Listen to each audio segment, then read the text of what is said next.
Greetings, and welcome to Amplified, where we amplify the politics and the policies that are impacting Black and brown communities.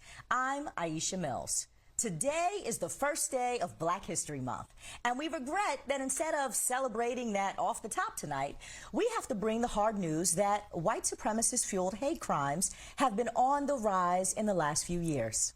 There was the 2017 Unite the Right rally in Charlottesville, the 2018 Tree of Life synagogue shooting in Pittsburgh, the 2019 El Paso, Texas shooting.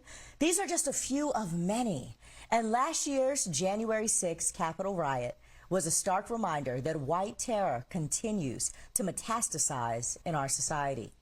Last year, the Anti-Defamation League found that in 2020, the distribution of white supremacist propaganda hit a record high, with racist, anti-Semitic, and anti-LGBTQ plus content having been recorded about 5,000 times. That's double the figure of 2019.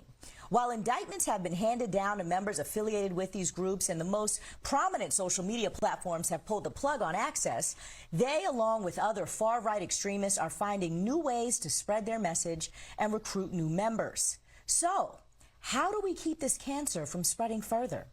Tracking the growing risk far-right extremists pose is Oren Segal, Vice President of the Anti-Defamation League Center on Extremism. Here he is tonight with us to help us unpack what's behind what the Department of Homeland Security now says is the most lethal threat to the United States. Oren, welcome to Amplified. It's a pleasure to have you.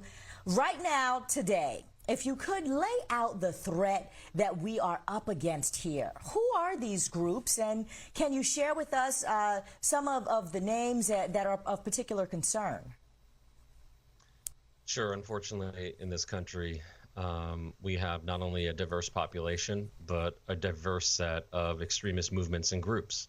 And so when you look at the threat in this country from those extremists and try to measure that, one of the things that becomes very clear is that the right-wing extremists in this country have posed a significant threat, even though over the years we have discussed threats from abroad. So, for example, in the last 10 years, when you look at extremist-related murders, 75% in this country have been carried out by right-wing extremists. And the majority of those have been white supremacists. Now, I actually don't like to name the names of white supremacists, in part because they appreciate that propaganda value. But we do have to understand that they do have various names for their movements. They go by National Socialist Movement. They go by New Jersey European Heritage Association, and others that we actually saw recently, as recent as this weekend, protesting publicly in Florida.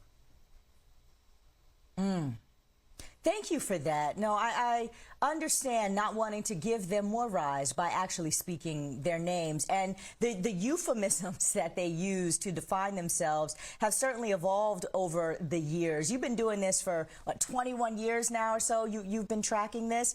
I'm curious, how have the ways that they organize changed with the advent of social media? Have you seen their methods of communication getting more sophisticated? Sure. Extremists use social media the way that we all use social media, right? To communicate, to reach, to recruit, even radicalize. And so, unfortunately, what we're seeing is that whether it's a Facebook or Twitter or some more niche platforms that very few people have heard of, extremists are operating in all of those spaces. And what they do is, A, normalize the hateful messages that they promote.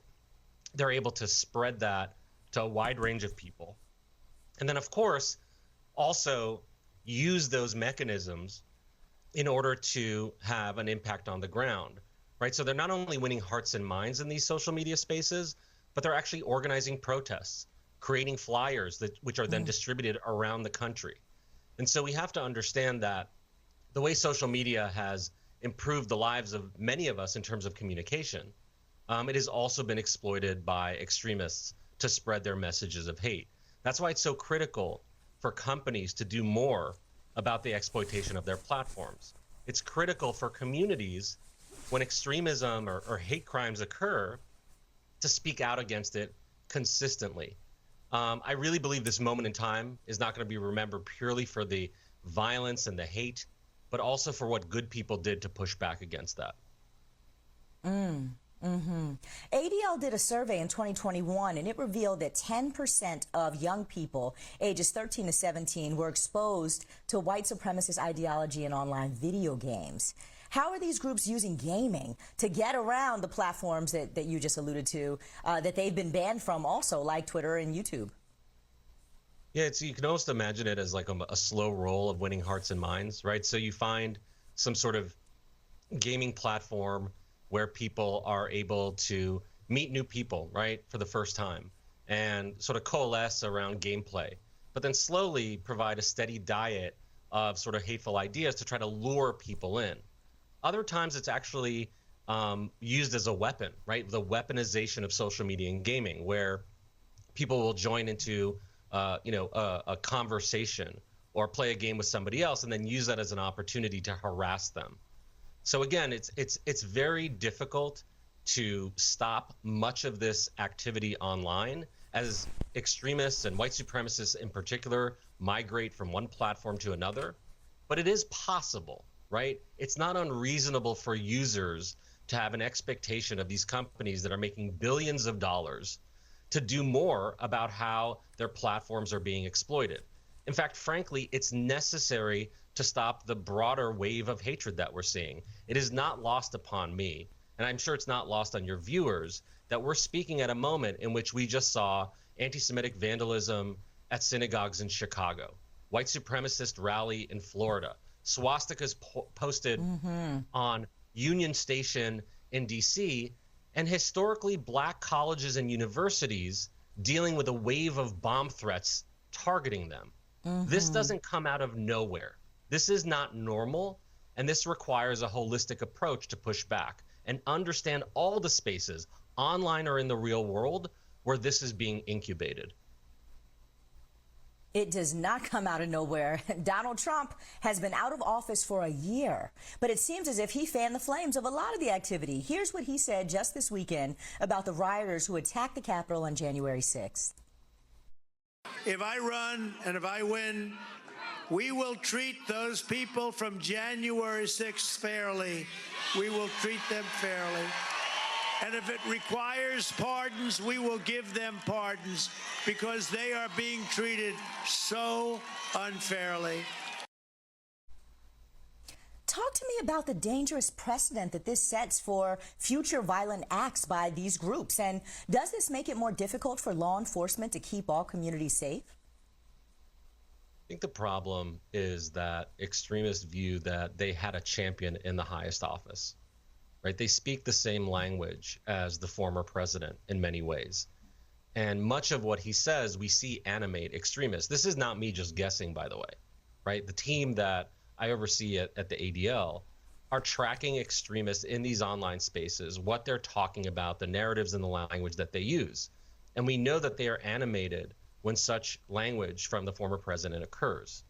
And so what is a problem is that we don't have a shared understanding of what happened on January 6th, that there are some people who refuse to call it an insurrection, a terrorist incident.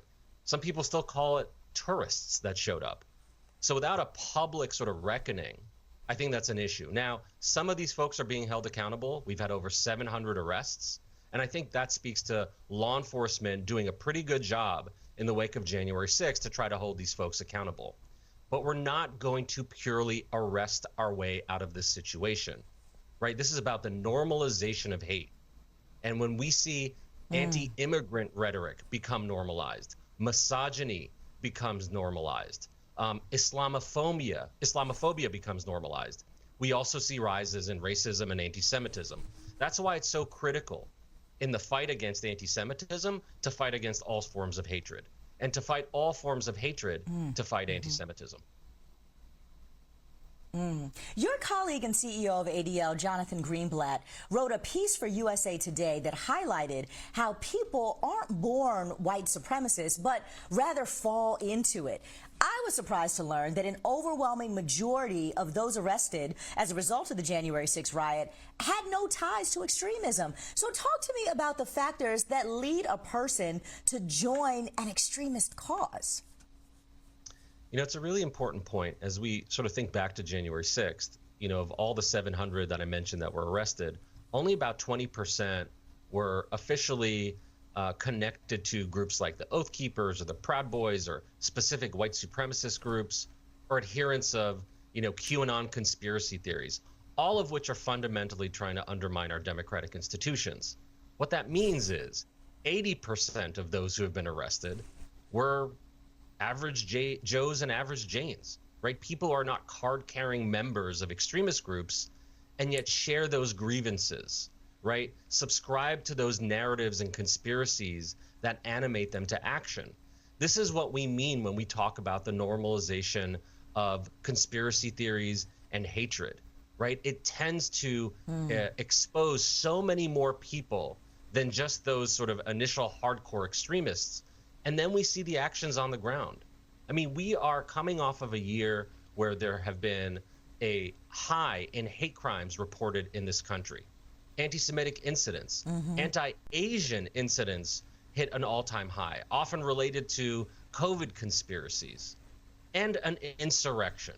And so we don't have a luxury to ignore what is all around us, all the signs of the rise in hatred. And so we have our work cut out for us, but you can't do this kind of work, I will be honest with you, without being optimistic and remaining hopeful. There are good people that are speaking out. We need to elevate those voices so that they're louder than the voices of hate that we find on our Twitter feed or any other social media platform or at a protest with 20 people in Florida. Oren, give us our charge in this last minute. What can people who are sitting at home listening to you actually do to be able to fight back?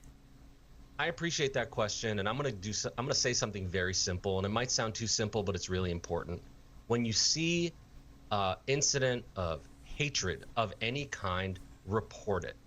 And you can report it to law enforcement, you can report it to a community organization like ADL or others, because it's important that we keep this data when others might not be able to do that. And it's important because data drives policy. That's how we keep our policymakers accountable for making sure that they are protecting our communities and for also letting people know that they are not hopeless in this, that there are steps that you can take. Report an incident and hold those leaders accountable who may be offering a degree of aid and comfort through their own rhetoric.